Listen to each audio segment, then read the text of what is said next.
This podcast is brought to you by Most Valuable Podcasts, leading the league in podcasting entertainment.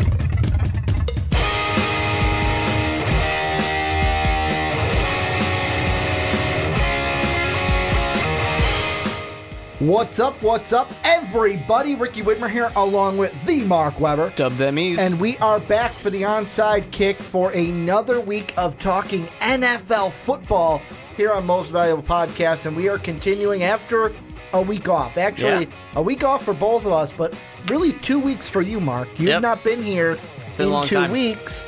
Had your honeymoon. You are now back from said honeymoon.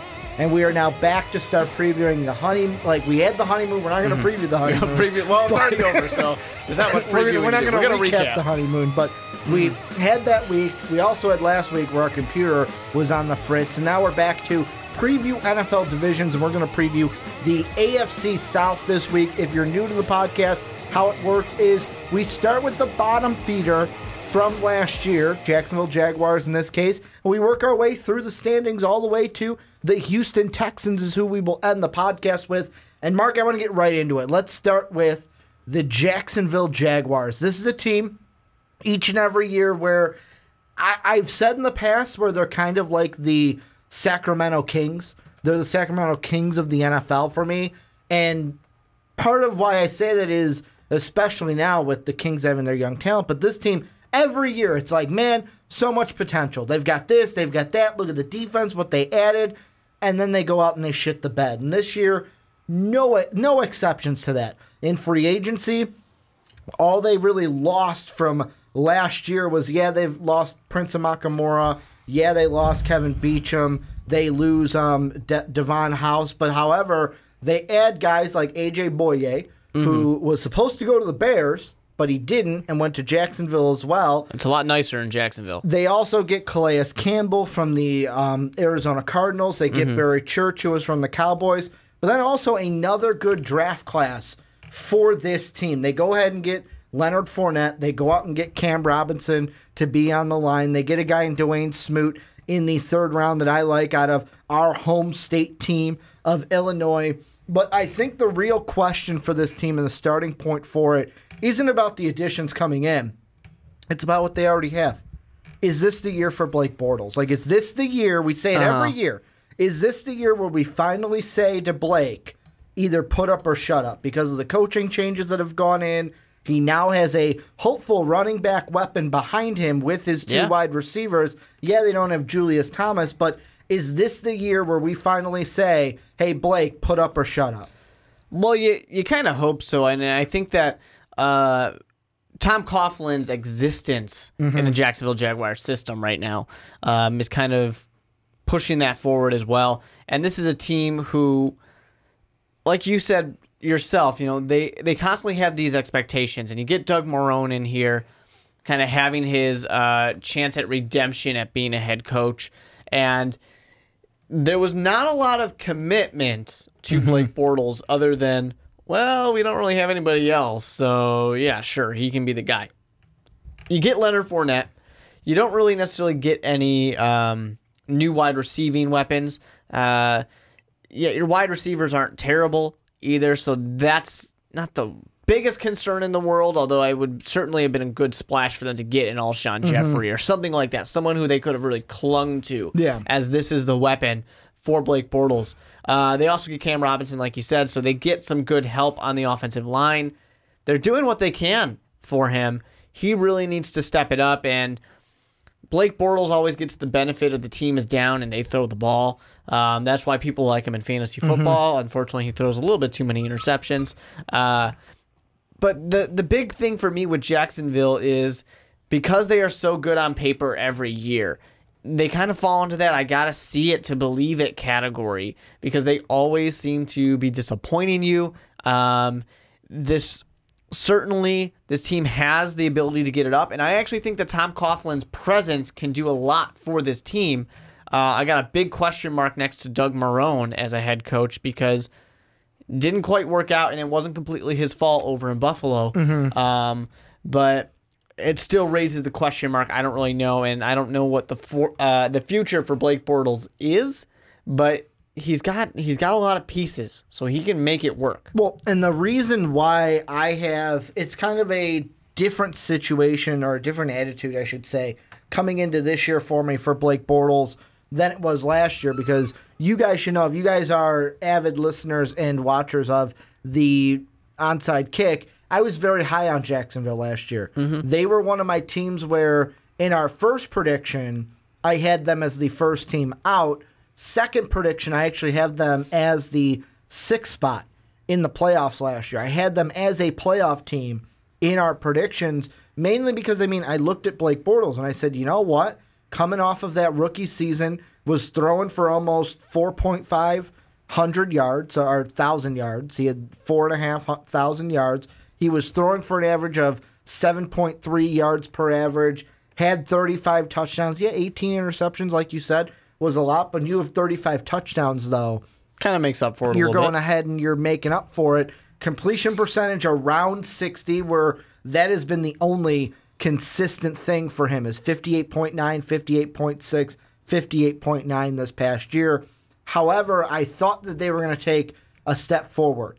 3-13, then 5 wins his second year, and I thought that this next year would be, at the least, if you're keeping the progression, 7-9 would have been the target for last year, with hopefully then 9-7 this year, and you're talking playoffs. Yeah. But you hit a regression, and with the most attempts that he's had in a season, he had far less yards than he had in his second season, about 500 to 600 yards less. He had almost 1 whole yard less on his average, about 12 less touchdowns, however, only had 2 less interceptions.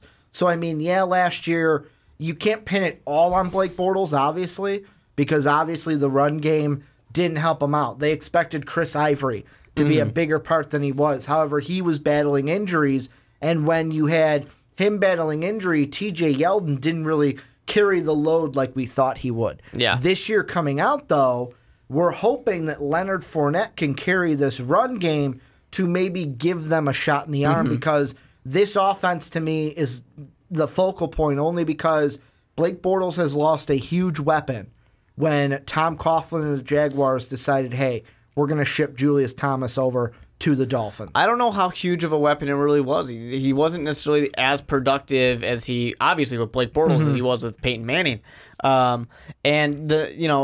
So I don't think that's that huge of a loss. Mercedes Lewis is not amazing, but he's no joke at the tight end position. Now, with Leonard Fournette, he's got a great advantage of having T.J. Yeldon, having Chris Ivory still there behind him. Someone like Chris Ivory, who was supposed to really carry the load, now being your number 2, that's pretty nice. That should be a good benefit. So there's a lot here for a Blake Bortles, to take advantage of, for this just entire offense, and Hackett, the offensive coordinator, to really take advantage of and get some success.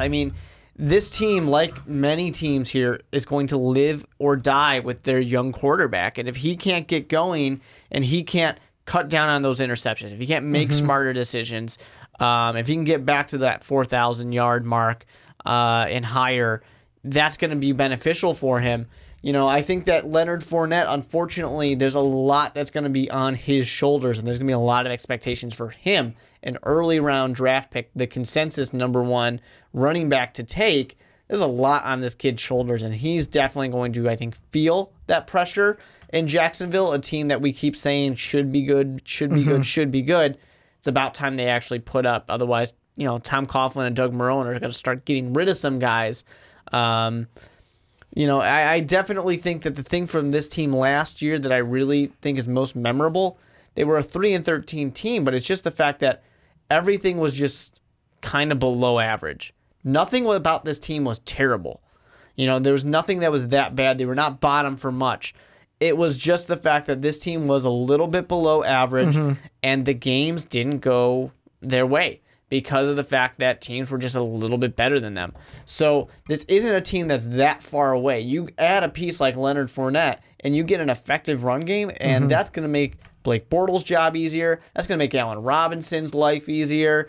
Allen Hurns out there. This is going to make such a improvement by just getting one little piece which of course is going to make the defense's life easier too. This team is not that far away from being in that 7-9 range that you were mentioning before. No, they're not that far. 8-8. They're not far at all. However, the thing that kind of worries me, and it's all going to come down to, because the defense as well, we haven't hit yet, and the defense is also one of, it's like, okay, this time you've added some pieces in free agency to go on that defense. Calais Campbell on the defensive line, A.J. Boye in the secondary, also Barry Church in the secondary as well, just to name a few. However, I look at their schedule and just the beginning to me, and I don't want to give all my eggs away because the Jaguars are a team that I'm going to give our predictions for when we come out with those videos next week, but I just look at their first few games.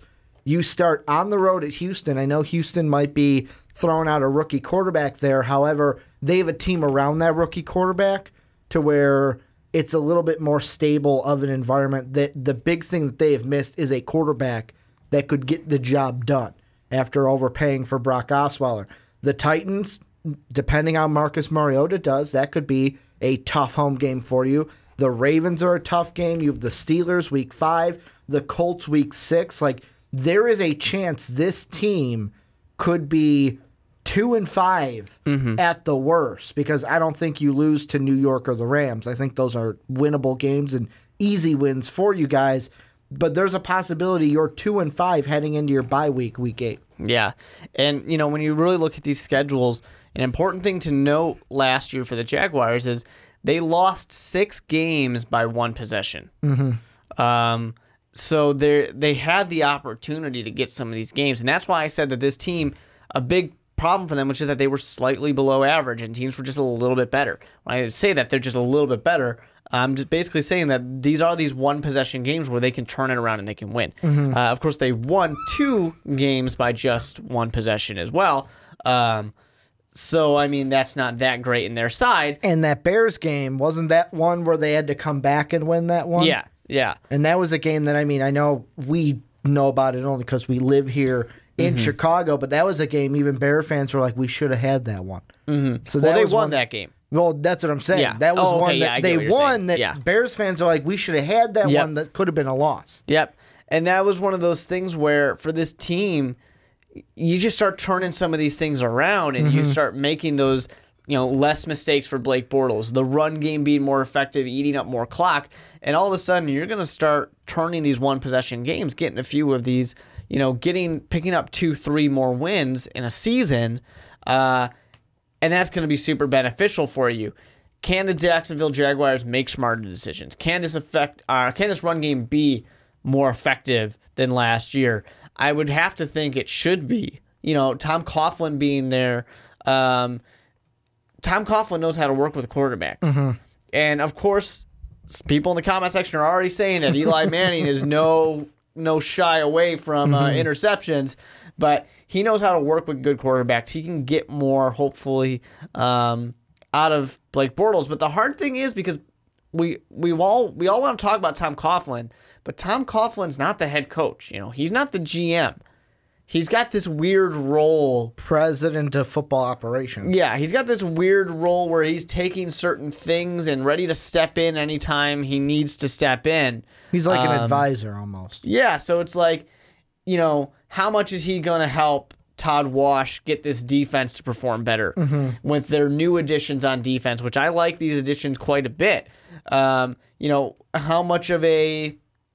How much more can we expect? A guy like Jalen Ramsey, who was such a highly touted corner coming out last year, is he going to be healthy?